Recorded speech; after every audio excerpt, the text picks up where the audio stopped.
I want to start out this reading by saying I love Amazon. Jeff Bezos, I love Amazon. Whatever I say after this, just remember, I love Amazon.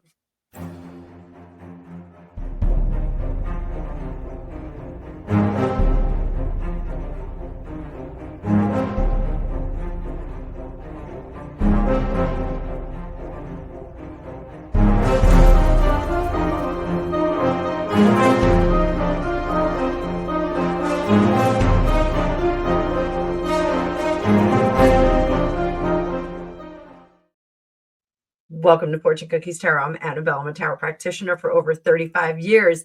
In this video, we're going to be talking about Jeff Bezos. Now, I love me some Amazon Prime. I love me some Amazon Prime Video. I love my Kindle. I love Audible. I am all about that. I don't know where I stand on Jeff Bezos. I think he's an interesting character. He's no Elon Musk. Sorry, Elon Musk I think is a bit more of a radical dude. But I want to do some readings on him, specifically because he face planted in front of the what was it, New Shepard Blue Origin ship capsule where Lauren Sanchez was in. He took quite a face plant, and that has disappeared from the internet. I can't even bring up a clip of it. I was going to, just in case some of you guys didn't see it, but I couldn't really find a good clip of it. So let's talk a little bit about this Blue Origin New Shepard flight, the why and what was he thinking? And then we're going to talk a little bit about his marriage upcoming to Lauren Sanchez. Rumor was that they were going to get married over the Christmas holiday, and that was supposed to be in Vail, and now they're talking about it's going to be in Italy, and it's going to be the most expensive wedding ever. And I don't know. It seems like this has taken a little bit of time to get there, and I'm wondering if they have like an ace up their sleeve, like ace of secrets. And they're just going to go and like get married and not have a big to do. Like, who knows what they're going to do. So let's take a look at it. But before I bring up the card view, hit that like button and let me know what you think in the comments too. Curious about that. Let's pull up that card view now. Hit the like. And here we go. So was Jeff Bezos's faceplant the New Shepard landing, was it symbolic of something deeper? Let's see if this major arcana comes up. Nah, just he was really excited to get there. There was a little issue with the door, and I'm wondering if he wasn't hustling over there to do something fun at the door and then have to go and get the tool to open it.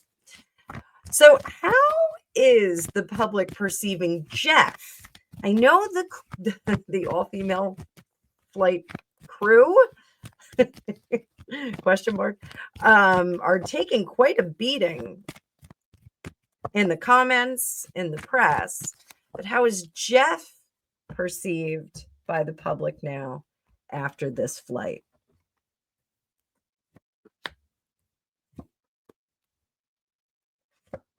Four of Pentacles, Devil in reverse, Two of Wands behind him, Strength underneath, Four of Swords in reverse up top, and the Two of Swords. So I think that there is some question about what he is doing in this particular situation. What was the purpose of this all female manned flight? That's really hard to say. Woman flight. I'm going to say woman flight. So I do think that there is a mixed review on this from people. I do think that there are some that are like, well, very interesting concept. Excuse me, I'm yawning. To put some ladies up in the air and bring them back down, put them up and bring them down. But I think that the bulk of the population are seeing this as a very, very expensive, fun excursion for the elite. This isn't something for people like you and me. People like you and me, we get to go on the bungee ride at Six Flags. Um, it really is seen as something that is a dividing line. Great idea to have a flight situation where you can go up and come back down and experience that weightlessness. We could do it in an airplane. I just saw a video. Martha Stewart actually did do that. She went up in that airplane and did the zero G's. But it also is creating an us and them kind of thing. And I think people don't quite like that. So I think the jury is still out on him, but clearly the message is this is an us and them kind of thing. So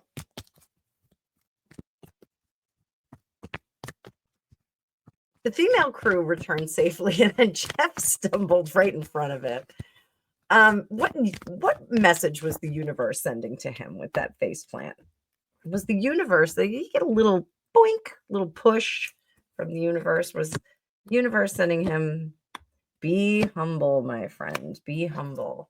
You have much to learn. You have much to learn. This was a little bit of flying in the face of God. So I think they did, the gods are not going to take down the capsule full of, Lauren Sanchez and Katy Perry and all the other chickens that were on it. But his fall was a warning for him not to fly in the face of God. Warning taken. Warning taken. So let's pivot. Is his engagement, impending marriage to Lauren Sanchez, is that divinely organized, or was it terrestrially created? Was it divinely organized? Yes. So are we working out some karmic? So that's actually kind of nice. At another point in time, they were together and did not have much. They only had each other. So it is in this lifetime that they get to enjoy, get that to cooperate. They get to enjoy the finer things in life. They get to enjoy some luxury together while enjoying each other's time. Are they truly in love? Yeah, there's longevity there, guys. Like, while we're at it, are they gonna pull a fast one on all of us? They're gonna pull a fast one and just go and get married and not have the big splashy wedding. Are they gonna do that? Are they gonna elope? Oh, that is a yes card. That's a yes card for the elope. Is it going to be a very small event? 7 of Cups, Page of Cups, the Hierophant, 2 of Cups. So here's the thing. I think in a sense, they really do consider themselves committed and married to each other now. Are they going to do the big splashy wedding? I don't think they are. I don't think it's going to be a big event. I think it's going to wind up being a much more intimate experience with their children on a very quiet, beachy location. I'm saying that. So I think that they do actually get married at a beachy location together, low key, and then they have the big party for everybody else. So, ooh, neat. I hope I'm not wrong on that. Will marriage change Jeff or Lauren? Will marriage change them? Now, they've both been married before. So will it change Jeff? Up top, King of Swords, Queen of Wands, and Lauren. Oh, we got 2 cards here.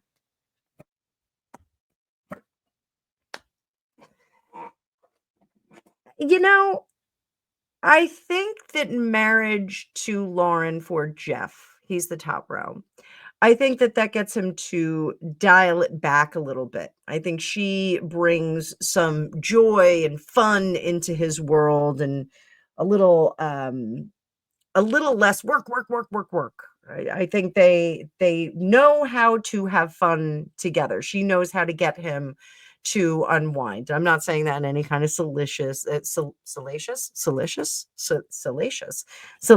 suggestive way. Now, for Lauren, I think that she does bring a bit of a grounding perspective to him. That's not what I expected to see from her. I think she brings he did fall right on the ground. I do think that she brings a very grounding perspective, and the idea of interpersonal relationship is something that she really pushes. Now, I don't know if she's like big into therapy or spiritual exploration or personal exploration, but I feel like there is some of that here. They're building a better relationship together. But I'm very surprised to see this. Very, very, very surprised to see this, guys.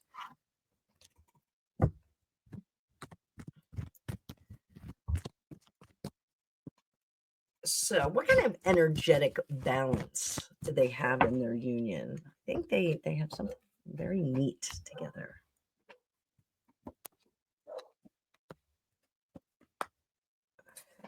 So again, this is a new beginning for them, to make up for the times that they lacked and that they did not have a happy home because of that. Neat. Oh, so let's do a little yellow brick road for them.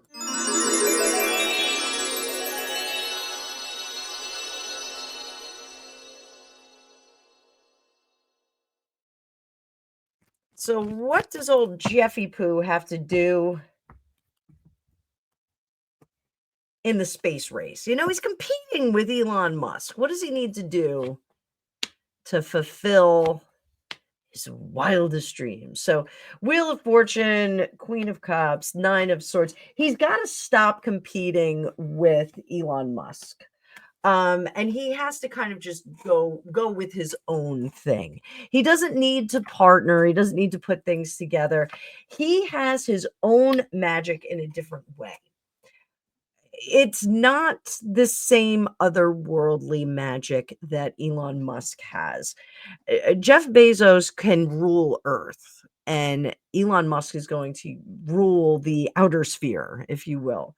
And I think that that is actually, in terms of tech, I think that that's actually not a bad thing to be, unless, of course, you feel like Calibus and like you feel like got the short end of the stick or something. Um, I think that if he sticks to what he does best, that he will find more people kind of come along with him. Will he always have kind of a Doctor Evil connotation with him?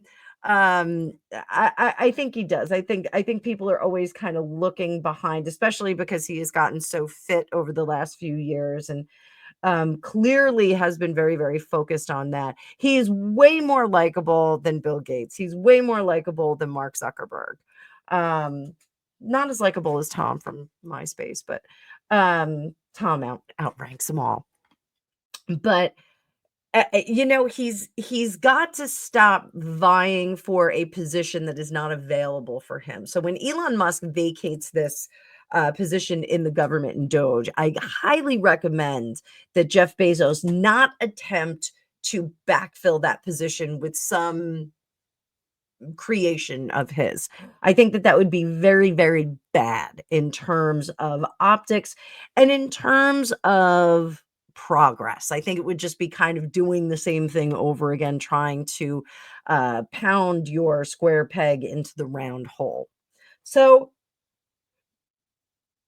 moving forward for him, doing what he does best, which I don't think is really space travel, unless he commercializes that. I mean, I really did think Richard Branson was going to commercialize space travel with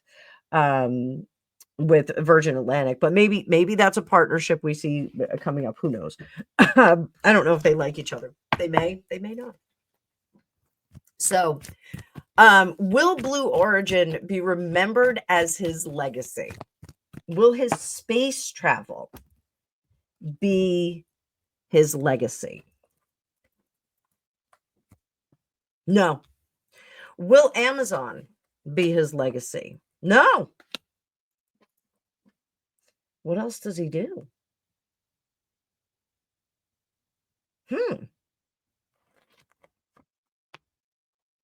Something new, innovation.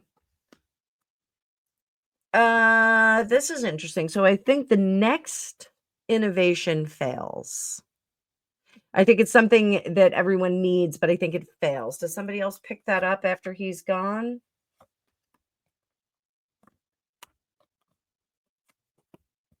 Yes. Yes. Someone will pick up his next level. I'm doing a future cast, guys.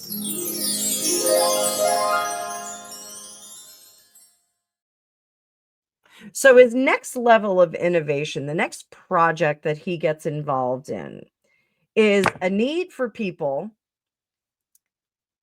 and it is going to fail. He's not going to be able to do it. After he is off the earth plane, someone else is going to pick up that mantle and finish it for him.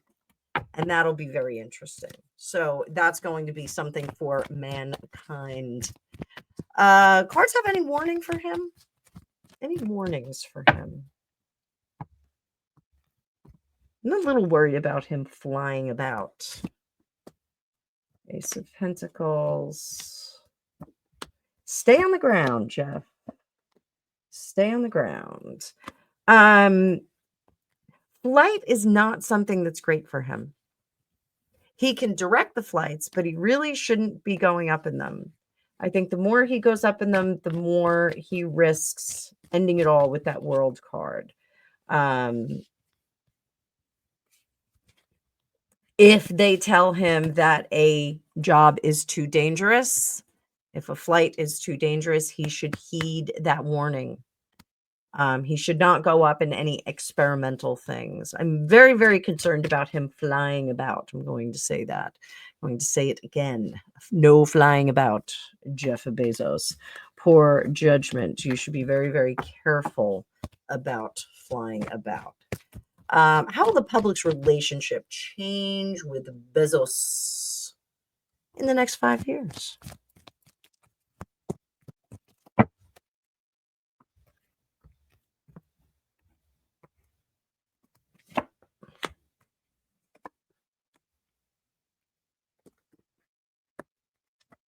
The mockery of this flight, of this Blue Origin flight, he's going to shake it off. We're going to find out that I don't think it was fake. I'm going to tell everybody that. So if you look at the images of the outside of the capsule and the inside, there's actually a double paned window. That I guess it's double paned. There's some kind of vacuum in between them. So there's a window on the outside and a window on the inside. That's why the windows don't match up. So everybody can stop squawking about that. And I do think they went up, they went weightless for a little while and they came back down. Like, they weren't steering it. They were taking selfies and squealing and hanging out in the cameras, like totally fine. I think he shakes this off and we find out, it really isn't that remarkable. I think he kind of has to mea culpa. It's not that remarkable of a flight because they weren't steering it. He will go back to this innovation table, struggling for some new ideas. Again, we've got competing with the farce of the flight. I'm going to call it that. Like, it's just kind of a farce of a flight. And also the broadness of Elon Musk and the Elon Muskness that is everywhere. So, he goes back, tries to get some innovation and tries to do some neat things and kind of puts himself back into the sun. But, my advice to him is do what you know. Do what you know, dude. Get into the wheelhouse that you're comfortable with. Don't try and stretch your legs on this. Just get in the wheelhouse you're comfortable with and work from there. and you'll do fine. You'll do fine. Your legacy. I'm curious what this legacy is going to be, but it's not yet revealed. It's going to be this new innovation that he comes up with. So curious. I wonder if he's going to go into like bio stuff, because he has biohacked himself. He looks fantastic. He's in great shape. So is Lauren Sanchez. So they're doing something right. They got something right there. So I hope you guys enjoyed this. If you'd like to get your own magical reading with me, there's a link down below, and you can book your own reading one-on-one with me. Or if you want to learn how to read cards like this, you can go to my digital academy. That is also in the link down below. I've got some mini courses up for some of you to do during spring break. So hopefully you'll be having some fun with that, or some fun on a few days off. You could do some of them in a long weekend. So thank you so much for watching. Thank you so much for subbing and being a member and all those great things. I will see you guys in the future.